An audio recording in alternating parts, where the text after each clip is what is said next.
여러분, 성화 중에 예수님이 이 양무리 가운데에서 어린 양 한 마리를 안고 따뜻하게 보시는 그림을 한 번씩은 다 보셨으리라고 생각합니다. 오늘은 바로 그 성화의 이 모티브가 되는 말씀입니다. 양과 목자의 비유를 들어서 주님께서 말씀하시는 내용인데, 이 말씀을 통해서 우리는 예수님이 당신 자신을 어떻게 선언하시고 또 이제 양으로서 그 주님 앞에 어떤 도리를 가져야 하는가를 말씀 속에서 잘 볼 수가 있습니다. 자, 먼저 예수님이 당신을 어떻게 선언하시는가 한번 따라할게요. 예수님은 양에게 구원과 생명을 주시는 양의 문이십니다.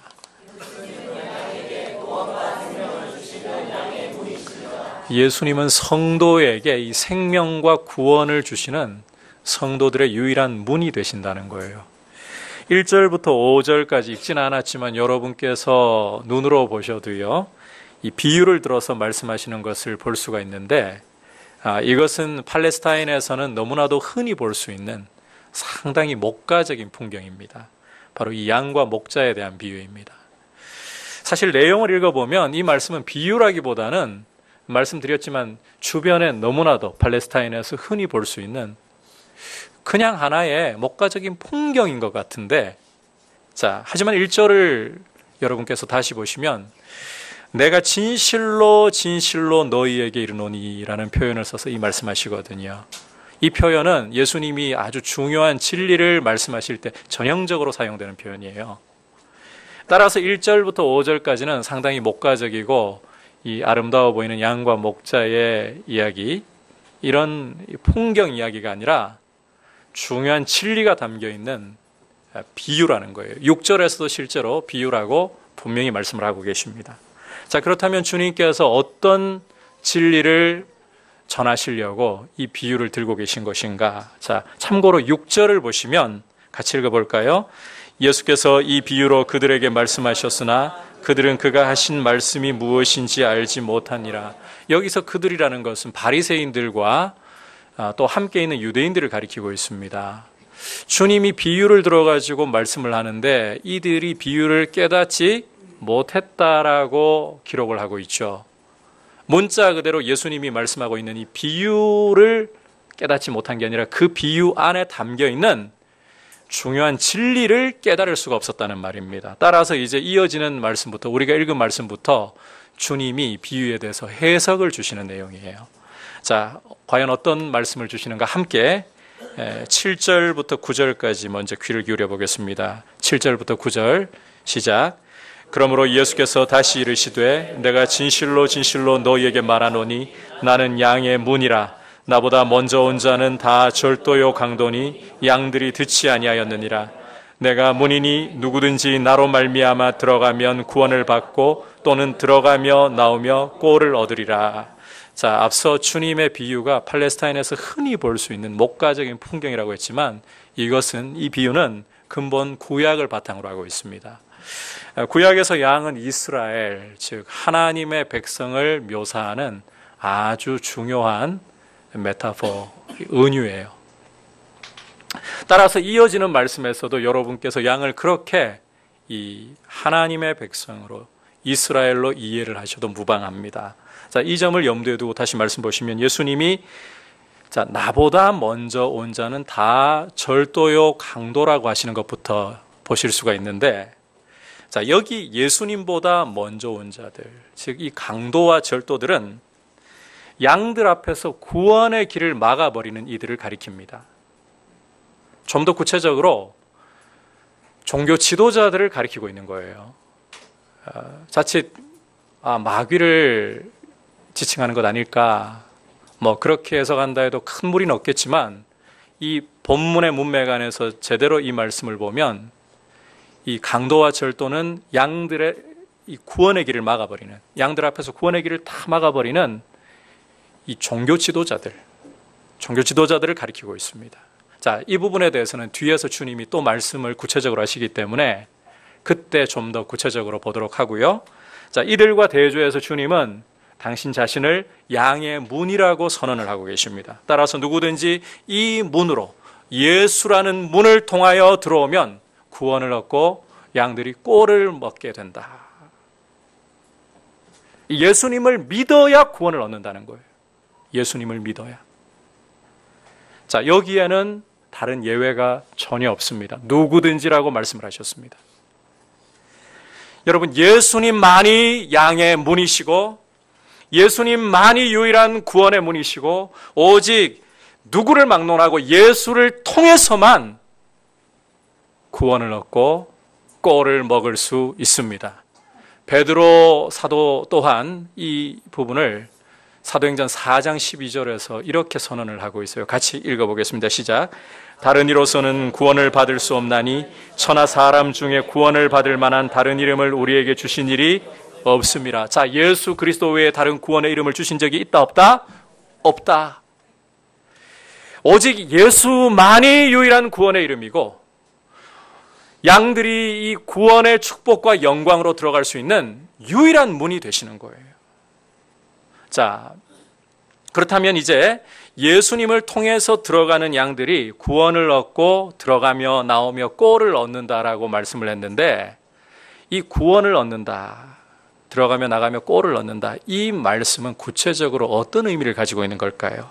자, 이어지는 10절에서 예수님이 이 땅에 오신 목적을 설명하시는 데서 바로 그 부분이 잘 드러나고 있습니다. 함께 10절 보겠습니다. 도둑이 오는 것은 도둑질하고 더 풍성히 얻게 하려는 것이라. 자, 앞서 말씀드린 것처럼 여기서 도둑이라는 것은 당시의 바리새인들로 대표가 되고 있는 종교 지도자들을 가리켜요. 마귀가 아니라 종교 지도자들. 주님은 이들이 오는 것이 이 도둑질하고 죽이고 멸망시키려는 것뿐이다 라고 말씀을 하시죠. 종교 지도자들이에요. 종교 지도자들. 그런데 이들이 도대체 어떻게 했기에 주님은 이들을 가리켜서 도둑이라, 그들이 오는 것은 도둑질하고 죽이고 멸망시키려는 것뿐이라 이런 말씀을 하고 계시는 걸까? 우리가 마태복음 23장을 읽어보면 예수님께서 이 바리새인들과 서기관들에 대하여서 화를 선언하시는 말씀을 읽을 수가 있는데 그 안에 바리새인들의 이 행실이 아주 적나라하게 고발되고 있어요. 이 바리새인들은, 이 종교 지도자들은 사람들 앞에서 천국의 하나님 나라의 문을 막아버리고 자기가 들어가지 않을 뿐더러 남도 못 들어가게 만들고 이 육지와 바다를 돌아다니면서 교인 하나를 얻으려고 애쓰는데 얻으면 그들을 배나 지옥 자식이 되게 만들어버렸다는 거예요. 좀 더 쉽게 이야기해서 진리를 밝혀서 하나님 나라를 사람들이 기업으로 얻도록 도와주고 생명을 얻도록 도와줘야 되는데 진리를 막아버리는 이런 악한 짓을 저지르는, 이게 종교 지도자들의 모습이었다는 거죠. 주님이 이런 모습을 가리켜서 도둑이라, 강도라, 양들을 도둑질하고 죽이고 멸망시키는 것이라. 자, 이들과 달리 주님은 10절에서 보았듯이 양으로 생명을 얻게 하고 더 풍성히 얻게 하려고 내가 왔다라고 말씀하십니다. 따라서 주님이 말씀하시는 양들이 구원을 얻는다, 꼴을 먹는다, 이것은 자, 바리새인들과의 대조를 통해서도 알 수 있고요, 천국을 기업으로 얻는다, 생명을 얻는다, 이 뜻인 거예요. 여러분 이해하시겠죠? 어렵지 않죠? 네. 다시 말해서 주님은 구원을 주셔서 하나님 나라로 당신의 백성들을 인도해 가시고 영생을, 성경에서 영생은 하나님과 사귀는 복을 가리키는 거예요. 하나님과 사귀는 이 축복을 양들에게 주시러 오셨다는 거예요. 여러분, 이것이 바로 주님이 오신 목적이고, 따라합시다. 예수 그리스도만이 천국과 영생을 얻는 유일한 문이십니다. 예수 그리스도 외에 다른 길은 없습니다. 여러분, 하나님의 나라를 기업으로 누리고 우리 영혼의 진정한 축복인 그 하나님 나라의 주인이신 하나님과 생명의 사귐을 가지는 이 복은 예수 그리스도, 오직 그리스도를 믿음으로만 얻는 줄 믿습니다. 다른 길은 없습니다. 자, 그렇다면 이제 주님은 이 천국과 생명이라는 영광과 축복을 어떻게 양들에게 열어주시는가 한번 따라할게요. 자기 목숨을 버림으로써, 자기의 목숨을 버림으로써 주님은 생명을 양들에게 주시고 풍성히 주시는 것입니다. 함께 11절부터 15절까지 길지만 한 목소리로 보겠습니다. 나는 선한 목자라. 선한 목자는 양들을 위하여 목숨을 버리거니와 삭구는 목자가 아니요 양도 제 양이 아니라 이리가 오는 것을 보면 양을 버리고 달아나나니 이리가 양을 물어가고 또 해치느니라. 달아나는 것은 그가 삭구인 까닭에 양을 돌보지 아니함이나 나는 선한 목자라. 나는 내 양을 알고 양도 나를 아는 것이 아버지께서 나를 아시고 내가 아버지를 아는 것 같으니 나는 양을 위하여 목숨을 버리노라. 자, 주님은 이제 당신 자신을 가리켜서 선한 목자라고 또한 선포를 하시는데, 여러분, 목자라고 해가지고 다 같은 목자가 아니에요. 이리와 이 사자, 곰과 같은 맹수가 양들을 덮치려고 오면 도망가기 바쁜 삭군들이 있어요. 삭군들. 자기 양이 아니니까. 그러니까 자기 목숨이 더 소중하니까 도망가야죠. 삭군들. 하지만 선한 목자는 자기 양을 알고 양도 이 목자를 알아요. 여러분, 이게 주님이 그냥 하시는 말씀이 아니라 실제로 팔레스타인의 이 풍습을 보면 목자가 양의 이름을 각각 다 불러줘요. 그러면 양은 목자의 그 음성을 듣고 목자를 따라와요. 이게 실제적인 이야기인 거예요. 그냥 비유니까 뭐 그럴 수도 있고 아닐 수도 있고가 아니고 실제 그래요. 이게 선한 목자는 자기 양을 알고 있어요. 양도 따르고. 더 중요한 사실은 선한 목자는 자기 양들을 위해서 자기의 목숨을 버리려고 한다는 것입니다. 에이, 설마요. 여러분, 우리 21세기의 사고로, 우리 대한민국의 사고로 이 말씀 보시면 안 돼요. 실제적으로 구약에 그런 한 사람을 우리가 발견할 수가 있습니다. 누구일까요? 자, 목자 하면 딱 떠오르는 사람 중에 여호와는 나의 목자시니 이 시를 쓴 사람, 다윗이죠. 다윗이 이스라엘의 왕으로 택하심을 받고 세워지기 전에 목장에서 양떼를 돌보았던 시절이 있었죠. 그때 이 다윗이 사자나 맹수가 자기 양떼를 움키려고 올 때 어떻게 했는가? 맹수가 오니까 이게요, 늑대이기만 해도 한번 붙어보고자 하는 마음이 저는 조금은 들 것 같아요. 늑대 한 마리라면 한번 붙어보자 이런 마음이 들 것 같아요. 근데 사자? 곰? 이 사자하고 곰은 차원이 다릅니다. 그러면 목자가요, 양도 양인데 내 목숨 잃어버리면 어떻게 할 거예요? 하지만 다윗은 사자나 곰이 양을 움켜갈 때 어떻게 했는가? 쫓아가서, 그냥 곱게 가게, 나를 안 건드린 것만 해도 다행이다 내버려두는 게 아니라 쫓아가서 그걸 쳐서 사자와 곰의 입에서 양을 빼앗아 건져냈다라고 말하고 있어요. 이게 선한 목자인 거예요.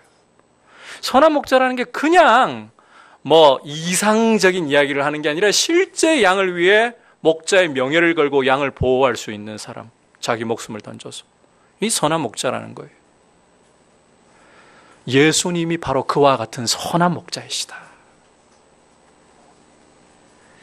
실제로 주님은 당신의 양들을 위해서 십자가에서 목숨을 버리셨습니다. 이처럼 양들을 위해 생명을 버리심으로써, 십자가에 죽으심으로써 주님은 양들에게 생명을 주고 더 풍성히 주시는 것입니다. 자, 그런데 여기에서 주목할 것은 예수님이 양들을 위해 생명을 주시는 것이 타의에 의해서나 타인이 빼앗아가는 게 아니라는 점을 여러분께서 잘 보셔야 돼요.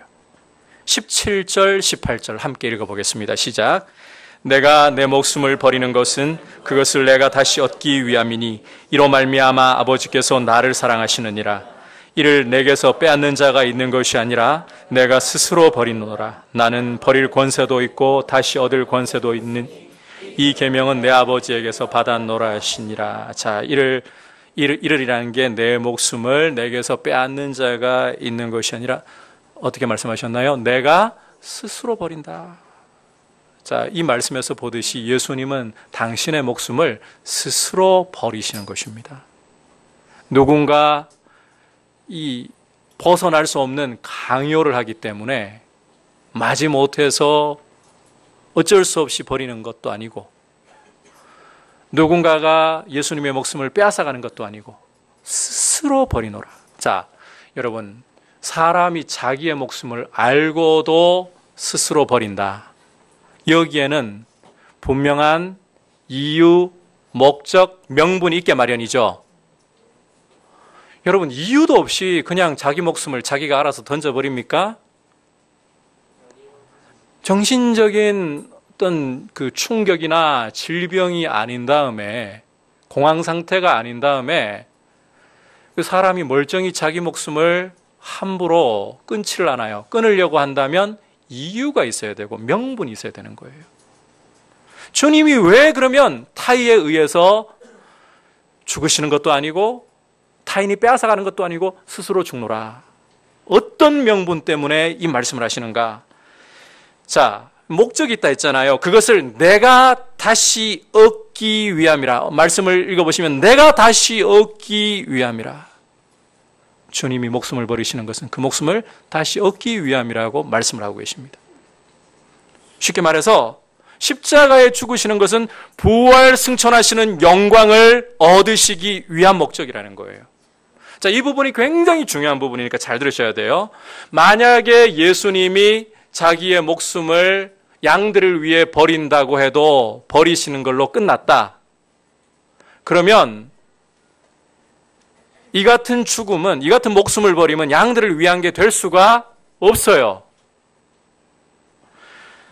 자, 이게 무슨 말인가 하면요. 예수님이 양들에게 생명을 주고 더 풍성히 주려고 오셨다고 했죠.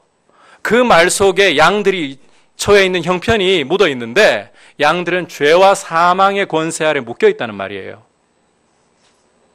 이 죄와 사망의 권세 아래 묶여 있는 양들을 죄에서, 사망 권세에서 풀어주셔야만 생명을 주실 수 있고 더 풍성히 주실 수 있는 겁니다. 그러려면 이 죄와 사망에 대해서는 값을 지불해야 돼요. 어떤 값을 지불해야 될까요? 죽음이라는 값을 지불해야 되는 거예요. 왜냐하면 로마서 6장 23절에서 죄의 삭은 사망이라고 분명히 말씀하셨기 때문입니다. 자, 그런데 보세요. 여기에서부터 이제 중요한 문제가 발생해요. 만약에 예수님이 십자가에 죽으심으로 양들을 위해서 죄값을 지불을 하셨다. 거기까지는 좋은데 부활하지 못하셨다. 어떻게 되는 걸까요? 값이 지불이 되었을까요? 안 된 거예요. 자, 죄의 삭이 뭐라고요? 사망이라. 만약에 예수님이 십자가에 죽으시고 그걸로 끝나셨다. 그러면 예수님의 죽음은 양들을 위한 대속의 죽음이 아니라 누구 때문에 죽는 거예요? 자기 자신 때문에, 자신의 죄 때문에.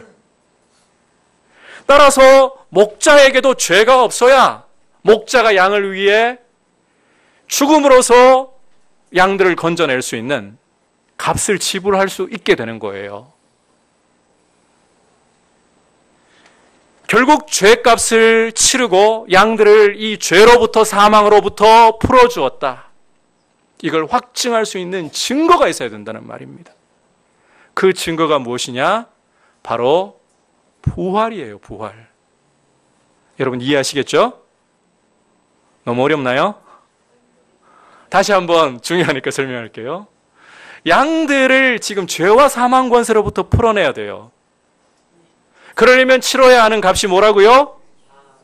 죽음이에요. 목숨을 내어놓아야만 죄와 사망으로부터 풀어놓을 수가 있는데, 자, 이 목숨을 내어놓는 목자가 죄가 있다. 그러면 죄값을, 양들을 위한 죄값을 치를 수 있나요? 자기 죄값 치르기도 바쁜데, 따라서 목자가 정말 이 양들의 죄값을 치르고 죄와 사망 권세로부터 양을 풀었다. 목자가 죄가 없기 때문에 충분히 자격이 있다. 뭘로 증명할 수 있겠어요?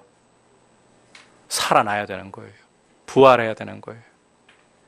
따라서 주님은 내가 목숨을 버리는 것은 다시 얻기 위함이다. 양들에게 생명을 주시기 위해 목숨을 버리시는데 부활로 양들의 죄값을 다 치렀다는 것을 확증하시는 거죠.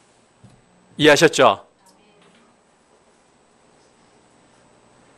여러분, 예수님만이 당신의 목숨을 스스로 버릴 수 있는 권세도 있고 다시 얻을 수 있는 권세도 있는, 양들을 죄로부터 사망 권세로부터 건져낼 수 있는 유일한 자격을 갖추신 분이십니다. 유일한 구원자, 유일한 메시아, 이것을 아버지 하나님께로부터 받으셨다는 거예요. 이 권세를. 따라서 이 권세를 가지고서 선한 목자이신 예수님은 사실 양들이 주님께 유익을 드릴 수 있는 게 없지만, 아니 오히려 죄로 인하여 하나님의 영광으로부터 멀어져서 하나님을 반역한 것밖에 없지만 십자가에 보혈 흘려서 죄값을 치르시고 다시 부활하심으로써 이제 양들을 천국으로, 영원한 하나님의 나라로, 그리고 하나님과 이 사귐을 가질 수 있는 이 영생으로 인도해 주시는 것입니다. 거듭 강조합니다. 예수님만이 양들의 유일한 구원의 문이시고 예수님만이 그 권세로서, 십자가에 죽으시고 부활하시는 이 권세로서 죄값을 치르시고 하나님과의 화목을 주실 수 있는 유일한 양들의 선한 목자, 구원의 길이십니다. 이 사실을 곱게 붙잡으셔야 돼요. 오늘은요, 이 양과 목자의 비유는 복음의 기본과 핵심으로 돌아가는 거예요. 이게 분명해야 돼요, 여러분. 이번에 그 강도사 인허식 가가지고 제가 그 최근 몇 년뿐만 아니라 목회를 하면서 지금까지 그 강도사 인허나 목사 안수나 위임 통틀어 가지고 이번에 들었던 말씀들이 제일 참 도전적이었어요. 특히 마지막에 축사하신 목사님 이 축사가 그야말로 천철살인이었는데 듣는 제가 속이 다 후련해지더라고요. 이야기를 하나 들려주시면서 그러시는데, 은목회, 은퇴한 목사님들 모임이 있어요. 거기에서 이제 그 주중에 예배를 따로 또 드리는 시간이 있어서 모여가지고 이제 그 중에 한 목사님께서 말씀을 전하는데, 어떤 한 제약회사의 제품을 들고 나와가지고 성경 한 구절을 읽고는 그걸 계속 홍보를 하고 계시더래요. 이 목사님들이니까 그래도 최대한 이 점전을 빼면서 인내하고 언제나 말씀을 좀 전할까 기다리고 있는데, 기다려도 말씀은 안 전하고 한 분의 인내가 이 바닥이 난 거예요. 손을 들고, 목사님 말씀 좀 전하세요. 말씀 홍보 그만하고 말씀 좀 전하세요. 그러는데도 계속 말씀을 안 전하고 이 제약회사 제품이 홍보만 하고 있더래요. 목사님이 열받아가지고 그 손 들고 말씀 전하라고 했던 목사님이 열받아가지고 그 자리에서 나가버리더랍니다. 그러면서 이분이 딱 이 이야기를 들려주시면서 하시는 말씀이, 그 강도사 인허를 받는 세 분 계셨는데, 여러분은 그렇게 하지 마세요. 여러분, 이 교회가 복음을 전해야 돼요. 복음을. 오늘 여러분들에게 주님이 들려주신 이 양과 목자의 이야기는 정말 복음의 가장 근본적인 내용을 담고 있어요. 성도라면 이 부분에서는 조금도 이 흔들리거나 흐려져서는 안 돼요. 여러분, 예수님만이 유일한 구원의 문이십니다. 예수의 이름으로만 오직 성도는 하나님의 나라가 열리게 되고 하나님과의 이 두려움 없이 사귈 수 있는 막힘없는 이 사귐이, 영생이 열리게 되는 것입니다. 이 사귐을 위해 예수님은 십자가에 보혈 흘려 친히 우리의 죄값을 다 지불하셨고 부활 승천하심으로써 우리의 죄값을 남기지 않고 당신이 다 지불하시고 우리를 죄로부터 풀어주셨다는 증거를 주셨습니다. 이 예수를 통하여서만, 이 예수를 믿음으로서만 유일하게 하늘 문이 열리고 하나님 보좌 앞으로 나갈 길이 열리는 줄 믿습니다. 여기서 흔들리지 마세요. 따라서 이제 양의 도리가 나오는 거예요. 양의 도리가. 자, 양의 도리를 어떻게 말씀하는가? 우리 16절 말씀 함께 읽어보겠습니다. 시작. 또 이 우리에 들지 아니한 다른 양들이 내게 있어 내게 인도하여야 할 터이니 그들도 내 음성을 듣고 한 무리가 되어 한 목자에게 있으리라. 자, 주님이 이 우리에 들지 않은 다른 양들이 내게 있다. 내가 그들도 인도해야 된다. 이렇게 말씀을 하시잖아요. 여기서 이 우리라는 것은 양의 문이 되시는 예수님을 통해서 들어온 구원의 공동체. 오늘날로 이야기하자면 교회를 가리킨다고 이해를 하시면 정확할 겁니다. 자, 따라서 이 우리 안에 들지 않은 다른 양들이 내게 있다. 내가 이들도 이제 이 우리 안으로 건져서 드려야 된다.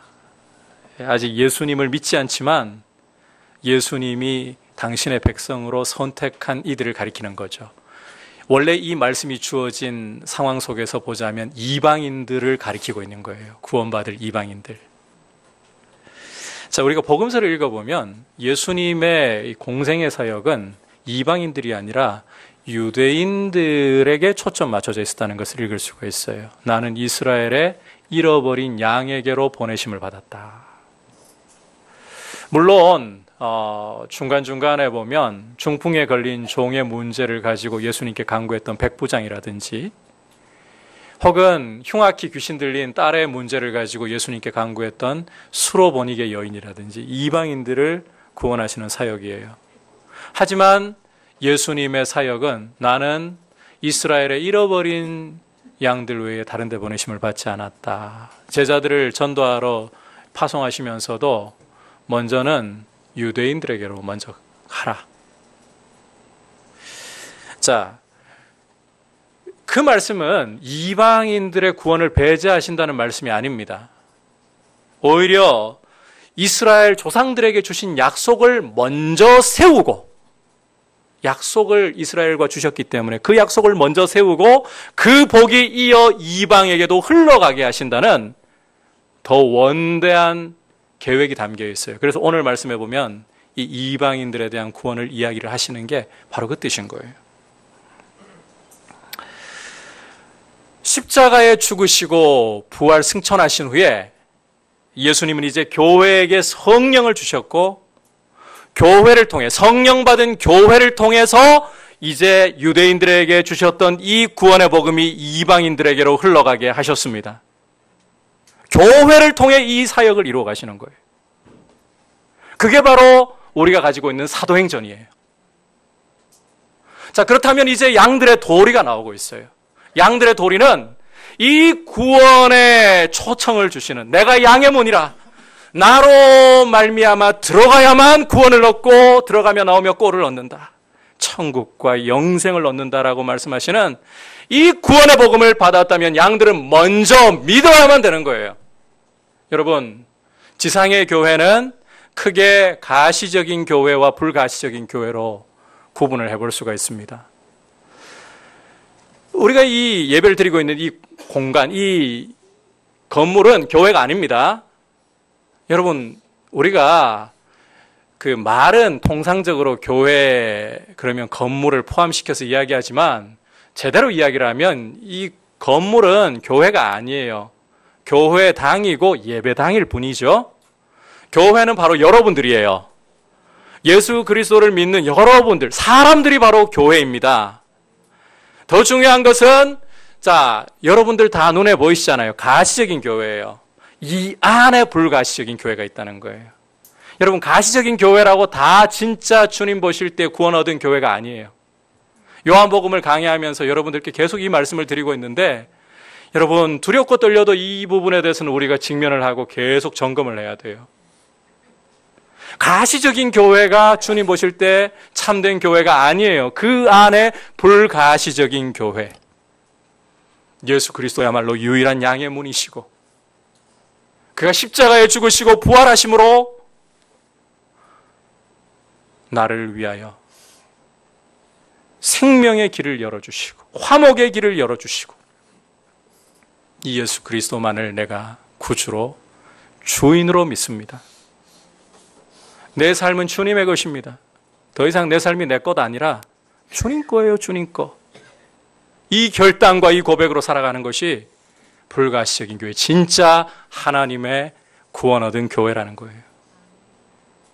여러분, 주님 오실 때까지 가시적인 교회는 불가시적인 교회와 섞여 있어요. 이 복음을 들으셔야 되는 거예요. 그래서 그냥 교회당을 넘나드는 게 진짜 교회의 표가 아니에요. 예수 그리스도를 믿고 있는가? 이 생명의 복음을 여러분들이 믿고 있느냐? 이 복음을 따라 살아가려고 하고 있느냐? 이게 진짜 교회인 거죠. 그래서 양의 도리는 먼저 이 복음을 믿고 양의 문이신 예수 그리스도를 통해 들어와야 되는 거예요. 여러분, 예수 그리스도 말고 다른 의로움을 얻을 수 있는 길은 생각도 하지 마세요. 내가 조금이라도 몸부림치고 내가 조금이라도 무언가를 해가지고 내게서 죄를 씻어낼 수 있을 것처럼 예수님을 무시하는 것도 아니고요. 그것은 우리에게는 힘이 없어요. 우리에게는 여러분 세상에 어떤 비누를 가져다 줘도 우리 이 죄악을 씻어낼 수가 없어요. 오직 예수의 보혈만이 아무리 더러운 죄인이라도 예수의 보혈을 의지할 때 그 피는 우리를 깨끗하게 눈보다 더 희게 정결하게 씻는 줄 믿습니다. 그리고 우리가 아무리 흠이 많아도 주님 앞에 보좌 앞에 갈 때에 그리스도의 피를 의지하면 우리의 연약함과 흠을 보시는 것이 아니라 그 완전한 의를 보시고 우리를 예수님처럼 아버지께서 영접하시는 줄 믿습니다. 이렇게 예수님 의지해야 돼요. 그리고 거기에 합당하게 이제는 이 생명의 꼴을 먹으면서 주님 거룩하심을 닮아가야 되는 거죠. 여러분, 이게 첫 번째 도리인 거예요. 두 번째 도리는 우리가 16절에서 읽은 것처럼 이 우리 안에 들지 않은 아직까지 양들이 내게는 있다. 내가 이들을 이끌어야 된다. 교회를 통해, 성령 받은 교회를 통해 일을 하신다고 말씀드렸죠. 여러분, 교회의 도리는 두 번째로 이 양의 유일한 문이신 예수 그리스도를 전하는 거예요. 갈수록 복음 전하기 쉽지 않을 겁니다. 요즘 대학교에서 복음을 전해보려고 하면 선교단체가 요즘 모이는 게 형편없어요. 예전에 제가 학교 다닐 때는 큰 선교단체는 한 캠퍼스에 300명까지 그렇게 모이더라고요. 근데 요즘에는 그러했던 300명씩이나 모였던 바로 그 선교단체가 20명, 제가 거기 그 캠퍼스에서 사역을 담당하고 계시는 목사님 통해서 실상을 들어보니까 20명도 안 돼요. 10명 간신히 모이고 있어요. 복음 전하는 것도 쉽지 않아요. 캠퍼스에서는 이제 노 땡큐 카드라는 게 있어요. 명함처럼 조그마하게 거기다가 노 땡큐라고 복음을 전하려고 하면 말도 안 해요.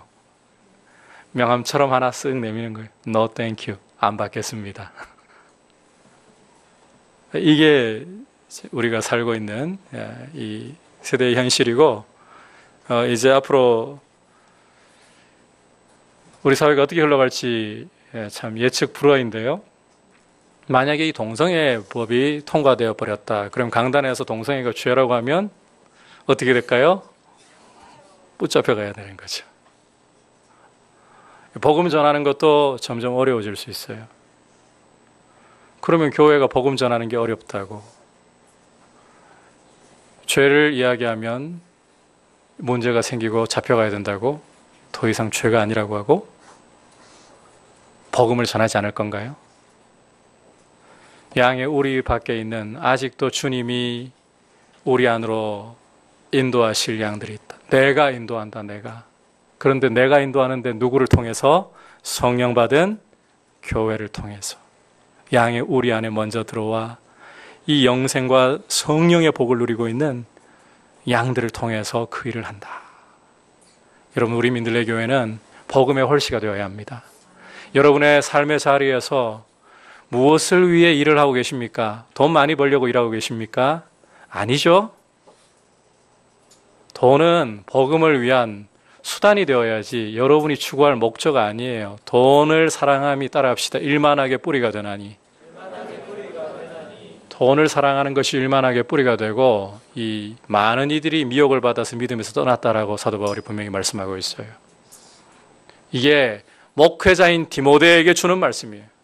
목사도 돈의 유혹 앞에서 믿음에서 떠나버릴 수 있어요. 그 증거들이 우리 너무 주변에 많이 있고, 저도 안전하냐? 그런 위험을 늘 받으면서 목회를 하고 있는 것이고, 그래서 자기 관리가 계속 필요한 것이고, 여러분 직장 생활은요, 돈 벌기 위해서 하는 게 아니라 돈은 그냥 따라오는 것일 뿐이고, 따라합시다. 예수님을 전하기 위해서. 우리의 삶이 바로 그것이 되어야 되는 거예요. 내 삶을 통해 양의 유일한 문이신, 우리를 위해 생명을 주신 선한 목자를 전하기 위해 우리의 삶이 존재하고 있는 것입니다.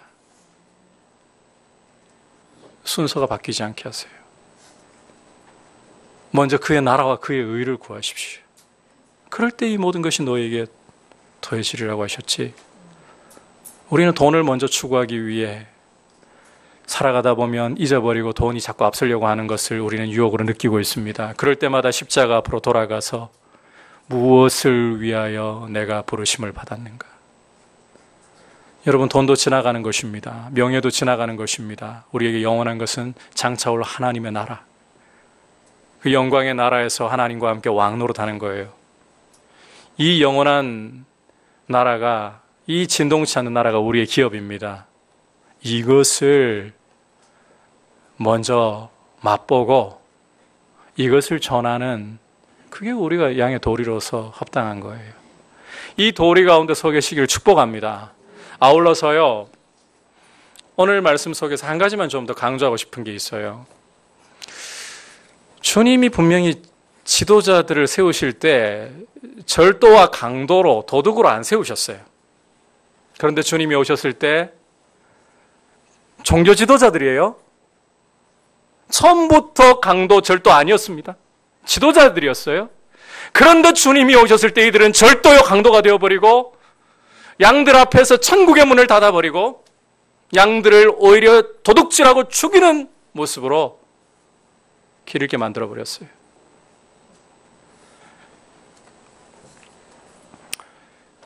주님이 세우신 교회의 지도자들이 처음부터 강도가 되려고, 절도가 되려고 한 사람 아무도 없습니다. 그런데 강단에서 생명의 복음을 바르게 전하지 않으므로, 하나님의 말씀을 말씀대로 전하지 않음으로 인해서 그때부터는 여러분, 말씀에 집중하지 않으면 돈이 눈에 들어옵니다. 이익이 눈에 들어옵니다. 변하기 시작하는 거예요. 명예가 먼저 보이면 변하기 시작하는 거예요. 사도 바울이 밀레도의 사도행전 20장을 읽어보시면 밀레도라는 곳에 에베소 지역의 장로들을, 오늘날로 치면 다 목회자들입니다. 목회자들을 다 불러 모아가지고 예루살렘으로 올라가면서 신신당부를 했어요. 너희 자신을 위하여. 제가 이 목회를 하면서 늘 이 마음에 새기고 그렇게 하려고 저한테 이 하나의 은혜의 족쇄로 삼고 있는 말씀인데, 너희 자신을 위하여 양들을 위하여 삼가라. 여기 순서를 보면 목회자들이요, 양들을 위해서가 먼저 아닙니다. 자기 자신을 위하여, 그 다음에 양들을 위하여. 자기 관리가 안 돼버리면 목회자는 양들을 위해서 설 수도 없고, 그 다음에 사도 바울이 이런 이야기를 해요. 내가 떠난 후에 너희 가운데에서, 목회자 너희 가운데에서 이리들이 일어나 양들을 삼키리라. 처음부터 강도가 되고 절도가 되고 이리가 되는 게 아닙니다. 자기 자신을 관리할 줄 모르면 결국 늑대가 되는 거예요. 절도가 되고 강도가 되는 거예요. 하나님의 피로 사신 교회예요. 여기 있는 여러분들은 하나님이 자기 피로 사신 교회예요. 얼마나 귀한지 몰라요. 두렵고 떨림으로 자기를 제어하면서 가야 할 길이 이 목회의 길입니다. 이번에 우리 강도사로 인허받은 두 분, 김종찬 강도사님과 허문양 강도사님, 여러분 기도해 주셔야 돼요. 앞에 서 있는 저도 마찬가지예요. 저도 담임 목사로 이렇게 말씀을 전하고 있기 때문에 알아서 잘 관리하겠지, 그렇게 믿을 만한 존재라고 생각하지 마시고, 여러분이 기도로 주여 우리 목사님과 우리 사역자들 절도로 강도로 바뀌지 않게 하옵소서. 이게 웃으면서 하는 이야기지만 이게 정말 아주 중요하고 심각한 이야기입니다. 우리 한국교회 추락은 바로 여기서 왔습니다. 자기 관리가 안 되니까. 그럼 양들을 어떻게 돌봐요? 자기 관리 안 되는데. 말씀을 제대로 준비 안 하는데 어떻게 양들에게 꼴을 먹여요? 어떻게 교회가 건강해질 수 있겠어요? 양들은 영적으로 굶어 죽어가고 있고 눈이 뒤집혀가지고 굶어가니까요, 정말 하나님의 말씀이 꼴이라고 보이지 않고 돈이 꼴로 보이기 시작하고, 이 명예가, 성공이 꼴이라고 보이기 시작하고, 마시면 해갈이 되지 않는 소금물을 생수인 줄로 생각하고 강단에서 타락이 시작해서 그래요. 여러분 강단을 위해 기도해 주셔야 돼요. 그래서 우리 강단이 변하지 않게 하옵소서. 2019년도에는요, 그래서 미리 좀 말씀드리고 싶어요. 우리 교회 10주년이잖아요. 만 10주년. 다시 처음처럼. 예. 처음 상태로 똑같이 돌아간다는 말이 아니라 그 초심을 가지고 그 초심 위에 서서 주님을 향해 복음의 더 순결함을 가지려고 몸부림치는 그런 모습으로 우리 민들레 교회가 나가기를 축복합니다. 양의 문이신 예수님, 여러분을 위하여, 저를 위하여 십자가에 생명 주셔서 그 피로 우리를 죄와 사망 권세에서 자유케 하시고 우리의 영원한 생명이신 하나님 아버지와 화목케 하시고 하나님 나라를 열어주신 예수님, 이 예수 그리스도만이 구주이시고 주인이십니다. 이 예수를 믿음에만 오직 구원이 있고 하나님의 나라가 있습니다. 이 복음을 여러분 분명하게 붙들기를 축복합니다. 명목상의 그리스도인이 되지 않기를 바랍니다. 정말 그리스도인이 되어서 이 복음으로 여러분의 가슴이 뜨거워지고 이 생명의 복음을 아직도 우리 안에 들어오지 않은 주님의 양들에게 증거하는 통로로 쓰임 받으시기를 축복합니다. 오늘 양과 목자의 비유를 통해서 주시는 말씀 들었습니다. 여러분, 예수님은 양들에게 생명과 구원을 주시는 유일한 양의 문이십니다. 그리고 주님은 십자가에 자기의 생명을 주심으로, 부활하심으로 양들에게 생명을, 풍성한 생명을 주셨습니다. 이제 교회의 도리는, 양의 도리는 이 예수를 믿고 이 예수를 전하는 것입니다. 귀한 이 도리 가운데 서 있기를 축복합니다. 우리 함께 말씀을